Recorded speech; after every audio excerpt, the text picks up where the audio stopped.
Vous avez vu un grand spectacle? On en a un plus grand encore. Luc Lavoie. Écoute, j'ai tellement ri. Yasmine Abdel-Fadel. C'est une pièce d'anthologie. La rencontre, Lavoie Abdel-Fadel.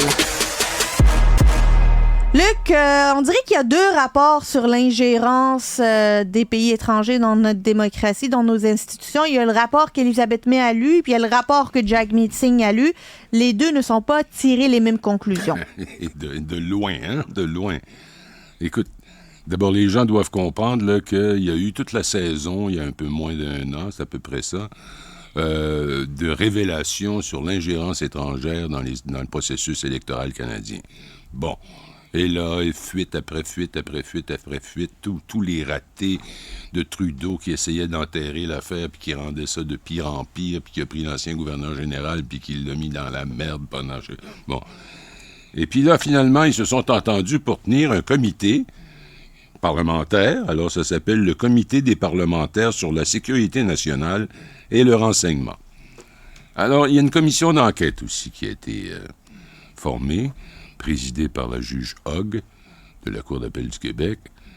Et ils ont, évidemment, essayé d'adopter les meilleures pratiques pour que ce qui est de l'information secrète, de l'information transmise par des services de renseignement alliés, tout ça reste secret, couvert par le secret officiel. Et là, ils avaient fait une petite concession. Ils ont dit, d'accord, si vous tenez tant à connaître tout ce qu'il y a dans les documents caviardés qui passent devant la commission et tout, si vous y tenez tant, vous allez faire une demande pour obtenir la cote de sécurité très, très, très élevée. Et quand vous aurez cette cote de sécurité, vous aurez le droit de lire tout ce que vous voulez, mais vous n'aurez pas le droit d'en parler à quiconque. C'est comme c'est la pire chose pour un politicien, ça. Oui, effectivement, ils sont pris dans leur bébelle. Ça n'a pas de bon sens, cette histoire-là. Et puis là, il y a un rapport déposé par la commission qui est caviardé dans sa version publique et que ça dépend de la lecture que certains en font. Il paraît qu'il y aurait des députés qui ont travaillé sciemment pour des puissances étrangères, oui, et à qui ils auraient transmis des renseignements extrêmement importants. Bon. Maintenant, laissez-moi parler de quelque chose en rapport avec tout ça. Disons que vous êtes député d'arrière-ban, ou du côté du gouvernement, ou député d'opposition. Puis, dans le fond, là, vous n'avez pas grand-chose à faire. OK, franchement, là, t'es à Ottawa. Une plante verte, comme dirait Claire Sanson? Ouais, il y a un peu de ça, oui. Et puis, à Ottawa, se trouve, j'ai pas vérifié le chiffre, mais je pense que c'est 65 missions diplomatiques, donc des ambassades, des pays étrangers, sont installés à Ottawa, puis chaque ambassadeur a une super grande résidence avec tout le luxe qui vient avec. Et puis les députés qui s'ennuient, comme les sénateurs d'ailleurs, les ambassades veulent leur parler. Ils veulent... Parce qu'il faut comprendre qu'une ambassade, même celle du Canada à l'étranger... C'est un lobby. C'est un lobby, oui, mais c'est surtout un centre de renseignement. Ben oui. Alors, comment tu obtiens du renseignement? De façon illégale, de façon semi-légale, de façon complètement ouverte. Alors, des députés qui s'ennuient, puis des sénateurs qui s'ennuient, qui, soudainement, rencontrent dans un souper où ils ont été invités dans la résidence d'un des ambassadeurs, découvrent un numéro 2 de l'ambassade qui est, ma foi, très sympathique, qui connaît le Canada, qui a une belle conversation, et puis il vous dit, on devrait sortir manger en tête-à-tête, là, qu'on apprenne à se connaître, puis là, il sort. Puis jusque-là, il n'y a rien de mal, là. Et puis, c'est sûr que le diplomate étranger va poser des questions. Ouais, comment ça se présente, les élections, d'après vous? Ah, vous savez, à l'heure actuelle, les sondages nous montrent que, et là, blablabla, blablabla. Et puis là, cette relation d'amitié, ou d'apparente amitié, prend de l'ampleur. Et là, ils sont de plus en plus souvent invités par l'ambassadeur. Ouais. Et puis là, on arrive au point où le téléphone sonne, puis c'est notre ami de l'ambassade XYZ qui nous dit, écoute, ils viennent de sortir tel document, et puis moi, je suis... pas capable d'en avoir une copie, pourrais-tu m'en envoyer une? Ben oui, c'est un document public, il n'y a rien là. Et là, tu mets ça, il aimerait ça au ministère de la Santé, il met ça dans un fax ou n'importe quoi, puis t'envoies ça. Puis là, le diplomate te le renvoie, puis il pose une question écrite à la main, puis là, tu y réponds à la main, puis tu le renvoies. Puis Ouais, là, mais ça, c'est plus dans ton temps que d'une autre, là. Non, c'est encore ça. Ah ouais? Oui, c'est ça qu'ils font, les ambassades. Et j'aimerais bien savoir qu'est-ce qu'on reproche aux députés qu'on refuse de nommer le chef de Jagmeet Toi, tu Singh. penses que c'est pas grand-chose? Moi, je pense que c'est pas grand-chose. Moi, je pense que c'est pas grand-chose. Puis moi, je pense que, bon, ce qui rend l'affaire aujourd'hui plus spectaculaire, c'est que il y a l'Internet, il y a les réseaux sociaux, il y a toutes sortes de façons que des gens malveillants, des puissances étrangères peuvent utiliser pour venir bousiller ton Ouais, système. mais Han Dong, là... Ouais. Mais oui, mais il n'est pas accusé de rien, que je sache. Tu comprends? Non. Faut faire bien attention avec ces affaires-là. T'es un député, t'es un député originaire de Chine, ta famille ou toi-même. T'as immigré au Canada quand t'avais 10-12 ans, puis t'es devenu complètement canadien, puis tu t'es fait élire député. Mais tu parles encore chinois, puis t'as encore des contacts avec C'est les normal, Chinois. il n'y a rien de mal à ça. Ben, combien de Chinois y a-t-il dans l'ambassade de Chine à Ottawa? 200? Au moins. 250? Plus le consulat général de Toronto, plus le consulat général de Montréal, plus le consulat général de Vancouver. Qu'est-ce que tu penses qu'ils font, ces gens-là? Ils essaient de rencontrer des gens qui pourraient leur donner des renseignements, qui pourraient faire en sorte que leur pays est tenu au courant de ce qui se passe là où Ouais. ils sont basés.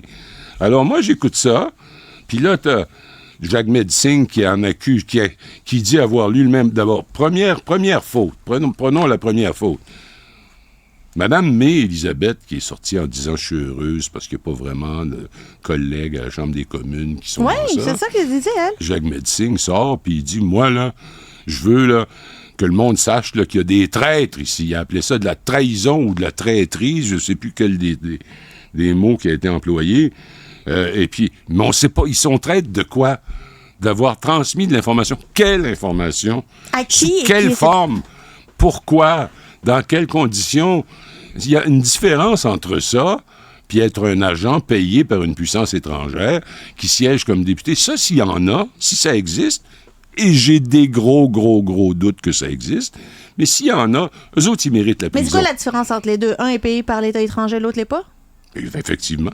Alors, pour toi, c'est Mais ça le critère. quand tu es payé par une puissance étrangère ou un pays étranger, tu viens de prendre parti pour eux. Tu as une obligation de maintenir le contact. Tu as déclenché un contact. Et puis là, la première chose que tu sais, c'est là qu'on entre dans la zone d'ombre. Oups! Le député en question ou le sénateur en question a été invité dans un voyage dans le Quelque pays part. avec ces gens-là. Puis ils sont sympathiques. Qu'est-ce que tu veux? Les diplomates sont là pour être des bons communicateurs. C'est leur job que d'être sympathique. Oui. Alors, quand j'entends ça, puis qu'on parle quasiment comme si on est la victime d'une attaque frontale venue de toutes les directions, de tous ces pays dangereux, wow! Allez voir Ottawa, là, puis vous allez voir. Moi, je me souviens, il y en a un qui est décédé maintenant, Marcel Prudhomme, il était député d'une circonscription de Montréal qui s'appelait Saint-Denis à l'époque. Et, je sais pas, il était élu en 63. Puis il a finalement été nommé sénateur par Brian Mulroney en 1990. Puis il est resté au Sénat. Lui, il avait épousé une cause, c'était la cause des Palestiniens. Okay? La sienne. C'était devenu presque le porte-parole de la pensée palestinienne, de la réalité palestinienne à Ottawa. Et Marcel est allé, que je connaissais bien, puis il cachait pas ça, là. Lui, il était fier d'avoir épousé cette cause-là. Et puis très souvent, il est allé dans des pays où on retrouvait des gens de l'OLP à l'époque, qu'on appelle l'autorité palestinienne maintenant. Et puis il a fait ça toute sa carrière. Et puis, ma foi, il était toujours réélu parce que c'était un bon député local. Il n'a jamais été au Conseil des ministres. Il n'y a jamais personne. La GRC est allé le voir souvent, Marcel me l'avait raconté. Ah. Pouvez-vous me dire c'était qui le monsieur avec qui vous avez vu un autre monsieur? Puis là, Marcel se trouvait... Et là, Marcel, qui était un personnage assez particulier, là, lui, ça lui donnait... Ça le pompait pour l'ego. Là. Hein? La police vient me voir, puis je vous dirai rien. Bon, mais c'est de ça qu'on parle. On parle pas soudainement de quelqu'un, l'espion, qui va profiter de sa carte d'entrée spéciale au Parlement pour aller placer un on le microphone sait en pas. dessous d'une table. Bon, on le sait pas. C'est ça, Puis est-ce que tu penses qu'on devrait rendre public le là, rapport? tu vois, Yves-François Blanchette, lui, il n'a pas voulu jouer le jeu. Il n'a pas été chercher sa cote de sécurité. Ça fait qu'il peut ne pas fermer sa gueule. Mais les deux autres, et Mme May et M. Singh, sont à l'encontre du serment qu'ils ont fait en obtenant la cote de sécurité en question. Alors, s'il y a des fautifs là-dedans, s'il y a des gens les qui deux. sont... Ben, ce sont les deux pires. Ce sont les deux pires. Puis Jagmeet Singh, qui continue son mariage avec Justin Trudeau, il trouve que c'est pas assez grave. Alors, moi, je voudrais que les gens se disent, là... Puis en plus, un dernier point. Parce que toute cette information qui a mené à une commission d'enquête, tout ça, a d'abord passé par les médias, ce qui est très, très bien, ben, les médias trouvent ça pas mal hot. Alors, il n'y a pas un média qui va aller vous décrire qu'est-ce que ça fait, donc, un député, quand ça n'a rien à faire, puis un sénateur. Ben, ça se promène dans cet univers des ambassades, qui est un univers très bien. Élitiste, On mange bourgeoisie. très, très bien. On boit bien. On boit bien, puis on a des belles conversations parce qu'il y a des visiteurs intéressants. Puis là, on finit qu'on est des alliés de facto, pas au sens étatique, mais au sens personnel. Social. On aime bien des gens, c'est ça, de façon sociale. Mais l'ambassade, et Y a c'est rien là d'autre à que faire je à te Ottawa. montrais l'aiguille, là. C'est quoi l'espionnage? À quel point on devient un espion et qu'on cesse d'être une relation sociale? Et là, quand tu es député ou sénateur, tu peux dire tout ce qu'ils transmettent, y inclut les informations les plus stupides, sont en contravention de nos lois parce qu'il n'y a pas d'affaire à donner ça à des étrangers. Mais là, calmez-vous, là. Je veux dire, quelqu'un m'appelle, je l'ai déjà vu, c'est pour ça que je donne l'exemple. Quelqu'un t'appelle puis il dit écoute, quelqu'un de l'ambassade XYZ, que je nommerai pas, tel document, on n'est pas capable de le trouver, là-dessus? Oui, je te l'envoie, tiens, bye. Mais tu sais, est-ce que je viens de commettre un acte d'espionnage? Est-ce que tu viens de couler de l'information confidentielle? Alors, il faut faire, tu sais, j'entends le Jagmeet Singh qui était pompé, là, puis il y avait des traites, puis tout ça. Ils font balancer l'épée de Damoclès au-dessus de la tête de tous les parlementaires, les élus ou les Mais sénateurs. c'est la responsabilité de Trudeau de l'enlever, cette épée de Damoclès. C'est lui qui a créé toute C'est ça. cette espèce de brouhaha en étirant la sauce jusqu'au point où ça avait plus de bon sens. Ça goûte plus à la sauce. là. Alors là, on n'a pas encore des années à entendre ces déconnades-là, puis les ambassades vont continuer d'opérer puis de se faire des amis. Luc Lavoie, ça a été un plaisir de te voir à chaque jour. C'est mon moment préféré de la journée. Ah, que c'est gentil. On se retrouve en septembre. J'ai hâte. Salut, bon été, bonnes vacances.